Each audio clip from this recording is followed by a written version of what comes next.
Dans 5 semaines exactement sera donné le départ du rallye Monte-Carlo et en même temps par conséquent le coup d'envoi du championnat du monde des rallyes 1983. Pour l'heure, tout ce que la compétition routière compte de pilotes et de techniciens est en train de tirer activement les leçons de la saison 82. Cette saison, quelle fut-elle? Eh bien, Automoto a choisi de vous en faire revivre les grands moments, de vous en dire les performances, de vous en raconter le paysage, grâce aux caméras combien expertes et passionnées de Paul Constantini et Jean-François Lehal. De la Chartreuse, de l'Ardèche, de la Haute-Provence et de la Principauté de Monaco, la caravane du championnat du monde allait cette année en Suède, dans le Värmland, pour essayer de goûter les plaisirs de la neige et de la glace. Car à Monte-Carlo, vous vous en souvenez, il faisait beau et même très beau, avec un soupçon de verglas qui fit le bonheur des uns et le malheur des autres.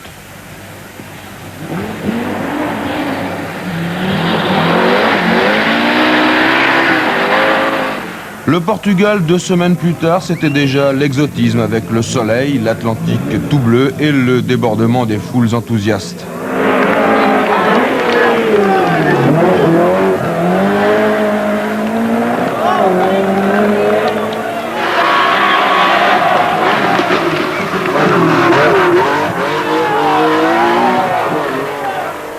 Mais l'exotisme, le vrai, c'est le safari au Kenya, un pays de rêve pour les animaux du monde, une contrée difficile pour le pauvre rallyman avec 5000 km de chaleur, de poussière et de soif.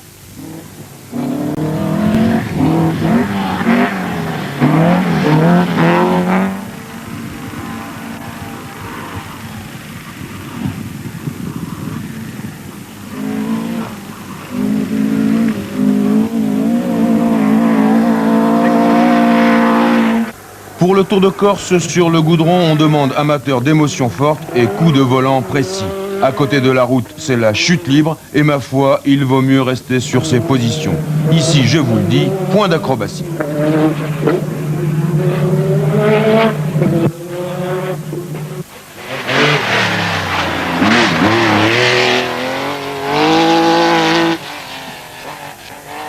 Heureusement, nous voilà revenus dans le berceau de la civilisation européenne, en Grèce, au pied de l'Acropole.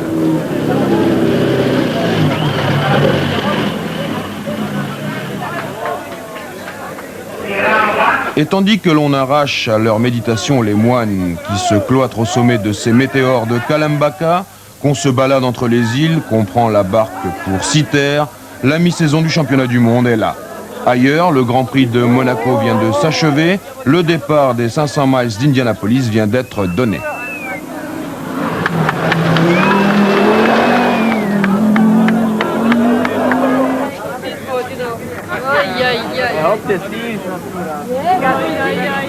Deux excursions ultra rapides de l'autre côté de la Terre, l'une en Nouvelle-Zélande pour 4 jours de course, l'autre au Brésil pour 1 semaine.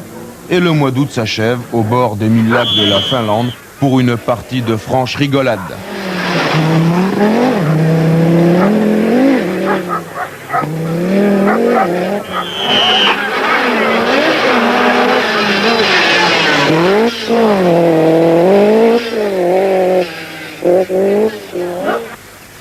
Toscane accueillante et raffinée, à Sienne, palais du XIIIe et du XIVe siècle, à Pise, une tour qui continue de pencher pour un rallye italien, celui de San Remo.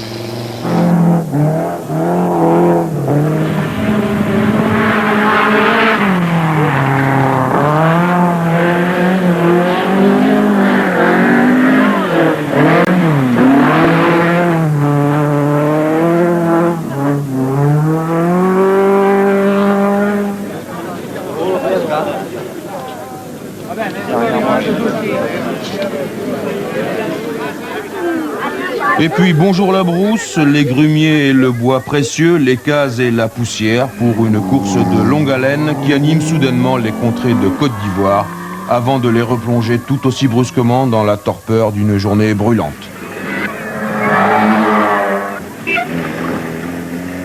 Attention, voilà.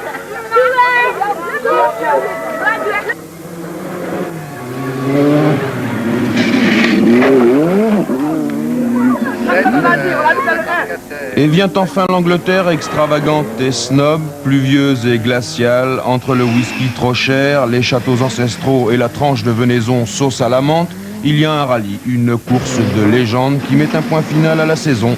Et oui, nous sommes en novembre, c'était hier.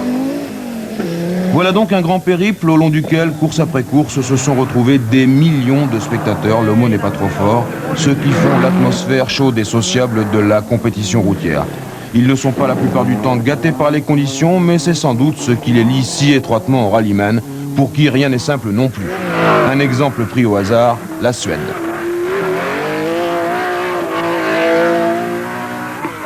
Disons que les conditions sont assez difficiles parce que la neige est très mouillée et elle n'est pas tellement facile, de conduire.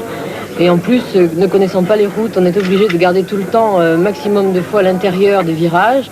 Et en gardant l'intérieur, on touche automatiquement cette neige en paquet qui est très fraîche. Et là, c'est vraiment un coup de poker à chaque fois parce qu'il faudrait pouvoir, en connaissant la route, rester tout le temps au milieu. Mais à fond de 4e et 5e, c'est assez quand même impressionnant. Et c'est pour ça que ça pose de temps en temps quelques problèmes. En effet, rien n'est plus disparate, rien n'est plus varié que le terrain du championnat du monde des rallyes.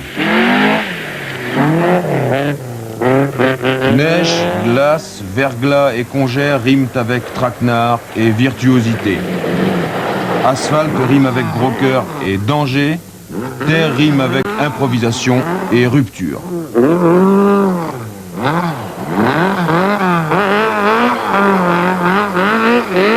Regardez bien le travail d'une roue, d'une suspension, d'un châssis au Portugal.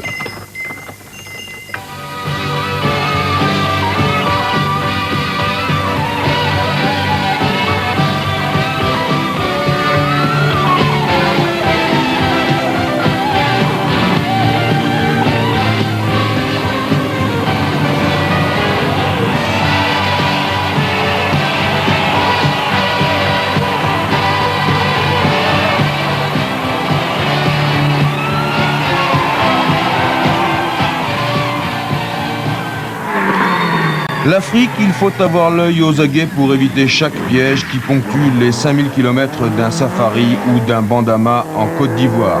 Le gué où l'on peut s'enliser, l'ornière qui casse le châssis, le pont qui se déplace au gré des rivières en crue. Bref, ici tout peut arriver comme dit Timo Salonen et naturellement ce n'est pas fait pour plaire aux pilotes comme Walter Röhrl. Everything. What can happen? No, I don't like. Pour l'asphalte, il faut des doigts de fée, surtout si on se laisse emporter par l'enthousiasme comme Jean Ragnotti et sa Renault 5 Turbo. Quant à la graisse, eh bien c'est le type même d'un choix délicat que doit opérer le rallyman de haut niveau. Trop lent et la course est perdue, trop vite et la voiture ne résiste pas.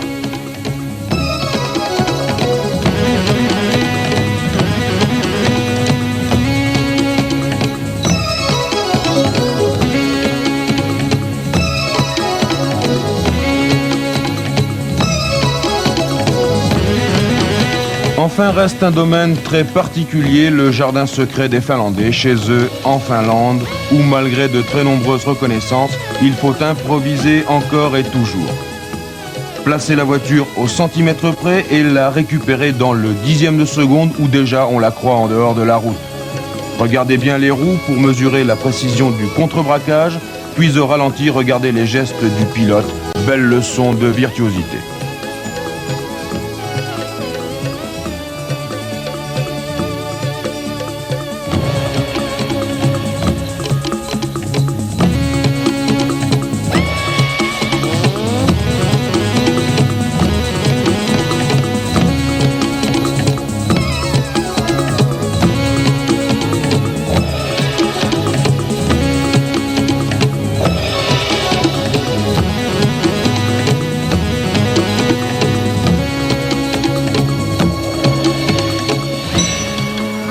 Voici le petit jeu des chiffres et des statistiques. D'un bout à l'autre de la saison, le championnat du monde des rallyes s'est disputé cette année sur 56 jours de course et 33 500 km, dont 17 500 sous la sanction directe du chronomètre. De cela, je vous donne la répartition. Il y en avait 400 sur la neige, 3400 sur l'asphalte et 13 700 sur la terre.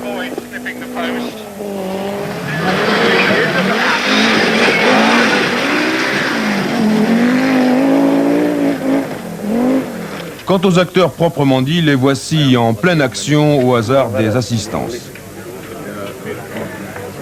Pour la bouffe, et pour la bouffe et pour le vin, il speak bien le français. Guy, tu manges pas un morceau? Mange un bout. Eh oui, mais mange un bout.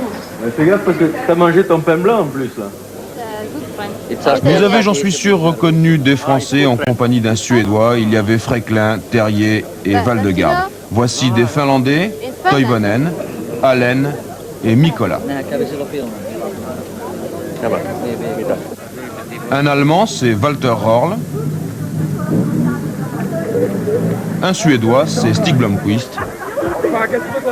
Une Française, c'est Michel Mouton. Mikola, Röhrl, Blomqvist, Mouton, AE4, ils ont été les plus rapides sur l'ensemble de la saison. Superbe résultat si l'on sait que 1460 rallymen ont pris le départ d'un ou plusieurs rallyes de championnat du monde cette année et que 534 seulement ont figuré à l'arrivée. En haut de la hiérarchie, il y avait Michel Mouton et Walter Röhrl, il y avait Audi et Opel.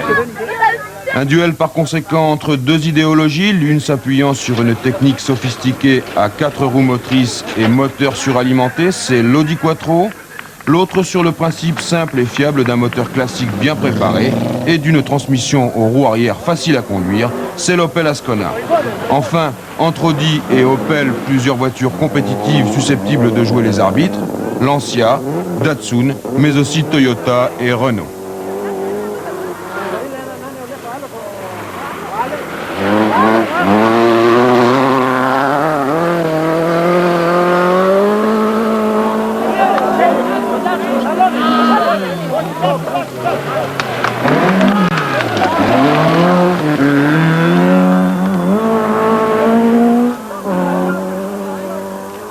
Entre Michel et Walter, entre Quattro et Ascona, il y eut des verdicts parfaitement clairs. À l'Acropole par exemple, où la Française mena la course pratiquement de bout en bout. Un rallye quand même où il n'y a pas beaucoup de haltes et de repos pour voir les autres concurrents et on ne sait jamais où en sont les autres, ce qui motive un peu plus parce qu'on est obligé d'attaquer toujours sans savoir ce que font les autres. Et c'est comme ça que j'ai appris qu'on était première il n'y a pas longtemps. Il y eut aussi des temps forts au Brésil, en Nouvelle-Zélande et sur ces images au rallye de San Remo, lui enragé, elle en colère.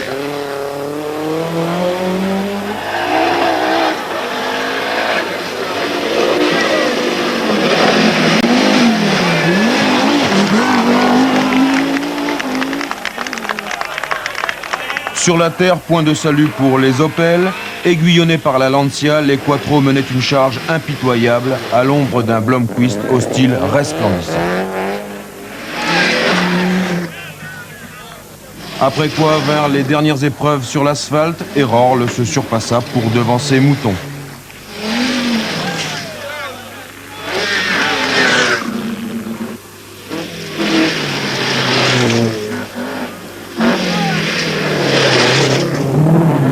Et puis il y eut des chaos. Le premier à Monte-Carlo d'ailleurs, alors que le championnat du monde ne faisait que commencer. Röhrl fit un parcours sans faute, l'une de ses grandes performances que l'on réussit quelquefois dans une carrière de pilote. Michel Mouton, elle, n'alla pas bien loin. C'était une grande courbe. On venait de faire d'ailleurs 3 km de mouillé où j'ai senti que les pneus accrochaient bien. Et je rentrais dans une zone qui allait être vraiment à l'ombre. Mais là où je suis sortie, c'était encore au soleil et je pensais pas, on ne pouvait pas voir à l'œil nu que c'était du verglas. Et la voiture a décroché en pleine accélération directement contre un mur qui était à 2 mètres de la route. Et du coup, dès cette première manche, Walter Röhrl marquait des points précieux.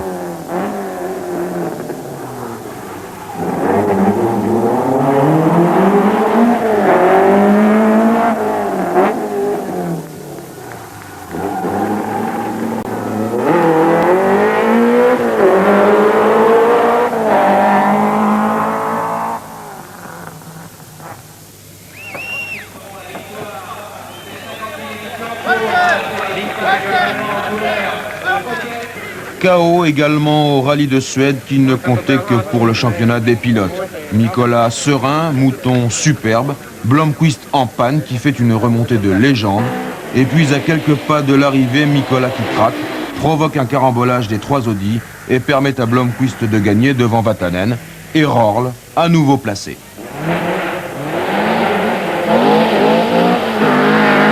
Rorl fit à Monte-Carlo une course fabuleuse. Michel Mouton lui rendit l'appareil au Portugal en accomplissant à son tour un exploit personnel dans le brouillard d'une nuit où seule parmi les champions, elle réussit à émerger.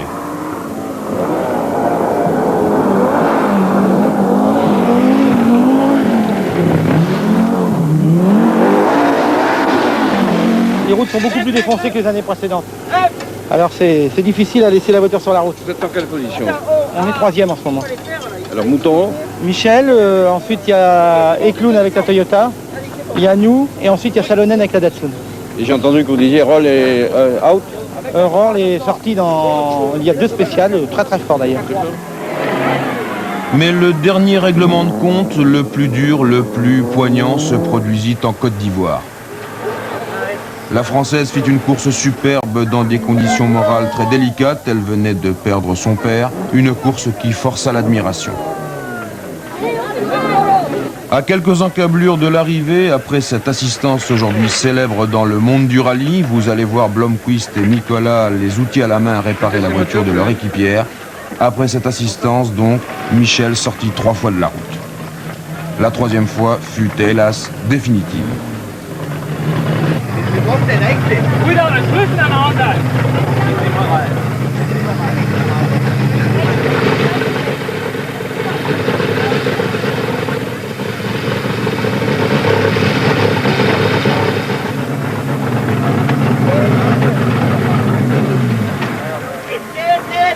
Bien sûr, elle n'était pas réellement responsable, mais de fait, Rorl gagnait le rallye de Côte d'Ivoire et devenait à 35 ans champion du monde pour la seconde fois consécutive.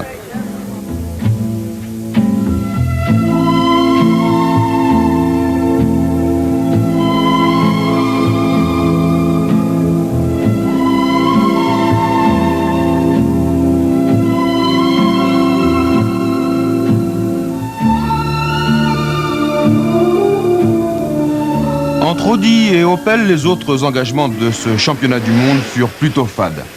En Angleterre, les Quattro effectuèrent un imparable doublé, Nicolas devant Mouton, et Audi emportait ainsi le titre de champion du monde des constructeurs. De son côté, Rorl quittait Opel en claquant la porte. Audi avait fait l'impasse du Safari, mais ceci ne veut pas dire qu'Opel allait y agir à sa guise. Au Kenya, en effet, Datsun est un adversaire extrêmement coriace, on le verra.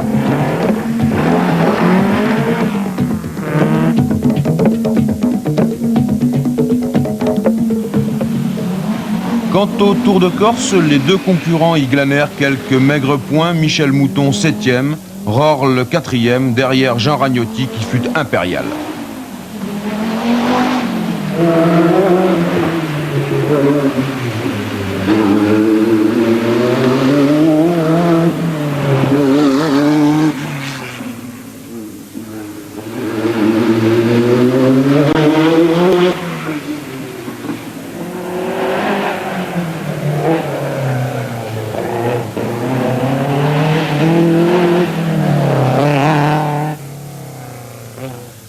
Il est d'ailleurs temps dans cette rétrospective de voir quels furent également les autres vainqueurs de cette saison 82.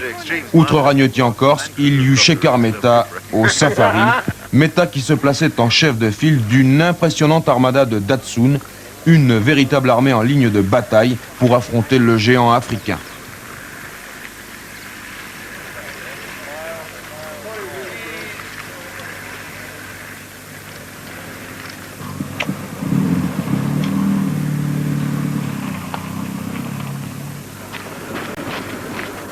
Cependant, rien ne fut simple pour le constructeur nippon dont la marche fut entravée par une véritable épidémie de rupture de pont. Ils cassaient les uns après les autres. On a cassé le pont. Tout d'abord fataliste, Mehta prit ensuite la chose au plus mal.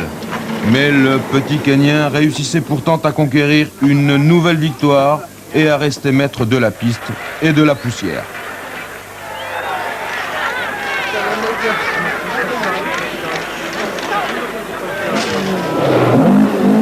Enfin, avec Michel Mouton, Walter Röhrl, Hannu Mikkola, Stig Blomqvist, Jean Ragnotti et Shekhar Mehta, un autre rallyman parvint à la plus haute marche du podium cette saison, le Suédois Björn Waldegard. En Nouvelle-Zélande, il donna à Toyota sa première victoire après 7 années de courses infructueuses dans le championnat du monde. En cette occasion d'ailleurs, Waldegard et son équipier Per Eklund, un autre Suédois, conduisaient une nouvelle Celica.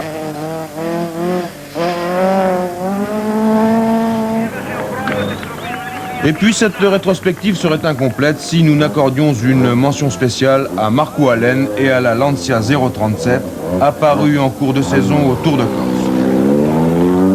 À mi-chemin entre les voitures conventionnelles et les Audi Quattro, la Lancia représente, comme la Renault 5 Turbo, un compromis utilisant un moteur suralimenté installé en position centrale arrière et 2 roues motrices. De plus, elle est construite selon les normes du groupe B, cette nouvelle classification qui remplace les groupes 2 et 4 et qui entre totalement en fonction à compter de l'année prochaine.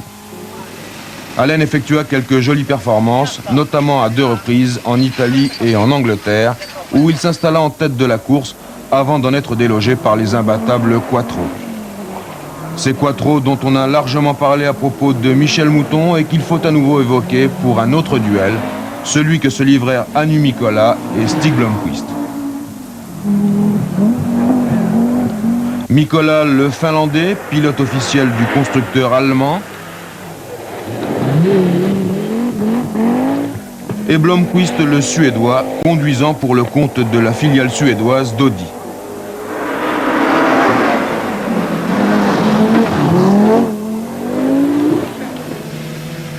Et c'est précisément en Suède que Blomqvist poussa Mikkola à la faute pour la première fois. 6 mois plus tard, les deux hommes se retrouvaient en tête de la course au rallye des 1000 lacs. Ils placèrent très haut la barre des performances, si haut même que derrière, ce fut l'effritement des candidats à la victoire. Vous allez voir Toivonen.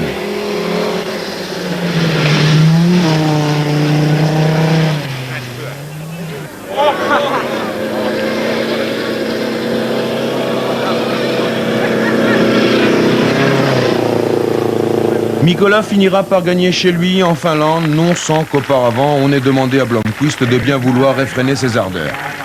Mais à San Remo, Blomqvist aura sa revanche, il emportera une victoire incontestable. Alors finalement, pourquoi ce duel fratricide? Pour une raison de suprématie pure et simple, dit-on. Au sein de la Scandinavie, Finlandais et Suédois ne s'aiment pas, paraît-il, et naturellement, lorsqu'il s'agit de rallye, ce ressentiment prend des proportions quasi nationales. Mikkola est le seul Finlandais qui se soit imposé en Suède, c'était l'an passé, et de part et d'autre, on n'a pas manqué de souligner l'importance d'une telle péripétie. Mais bref, soyons sérieux, Mikkola et Blomqvist méritent autre chose. Pour notre part, nous les mettons l'un à côté de l'autre au tableau d'honneur d'Automoto. Ils ont été les 2 plus beaux stylistes de la saison 82.